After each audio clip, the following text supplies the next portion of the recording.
दोस्तों ITR की तरफ से आया नया अपडेट। अगर आपने ITR फाइल कर दिया है और आपको ITR का रिफंड नहीं मिला है तो हो सकती है ये बड़ी वजह। अगर आपने ITR फाइल कर दिया है और अभी तक रिफंड नहीं मिला है तो जान लें कि इन कारणों से आपका ITR नहीं आ रहा है। कई tax payers income tax return भरने के बाद मिलने वाले रिफंड की राशि से वेकेशन की प्लानिंग से लेकर पेश तक की योजना बनाते हैं, लेकिन कई बार कुछ वजहों से उन्हें रिफंड नहीं मिल पाता है।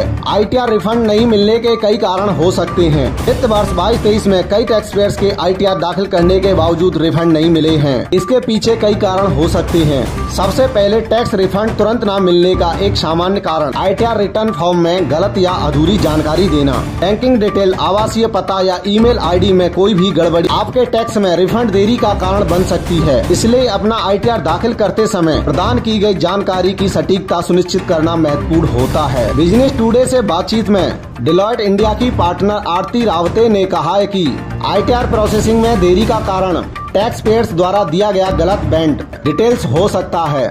इसके अलावा कई बार टैक्स पेयर अनजाने में पोर्टल पर अपलोड किए गए रिटर्न को वेरीफाई करने से चूक जाते हैं। इसलिए जो रिटर्न मान नहीं होता है उन्हें रिफंड के लिए प्रोसेस नहीं किया जाता है। इसलिए टैक्स पेयर्स को अपना ITR फाइल करने के बाद में दोबारा से चेक कर लेना चाहिए। उन्होंने एक और बात कही है कि ऐसा भी हो सकता है कि टैक्स अधिकारी को रिटर्न में टैक्स पेयर्स के क्लेम के सपोर्ट के लिए कुछ अतिरिक्त दस्तावेज की जरूरत हो। ऐसे मामलों में टैक्स अधिकारी नोटिस भेजकर टैक्स पेयर से डॉक्यूमेंट्स उपलब्ध कराने के लिए अनुरोध करेगा। एक बार डॉक्यूमेंट्स अधिकारी द्वारा वेरीफाई हो जाएंगे तो रिफंड को प्रोसेस में लाया जाएगा। टैक्स रिफंड में देरी का एक अन्य प्रमुख कारण ITR को वेरीफाई नहीं करना हो सकता है। इनकम टैक्स विभाग के अनुसार टैक्स पेयर्स को पेपर वर्क के बाद इलेक्ट्रॉनिक वेरिफिकेशन कोड या आधार आधारित वन टाइम पासवर्ड का इस्तेमाल करके रिटर्न को वेरीफाई करना होगा। ITR दाखिल करने के 120 दिनों के भीतर इसे वेरीफाई नहीं किया जाता है तो अमान्य माना जाएगा।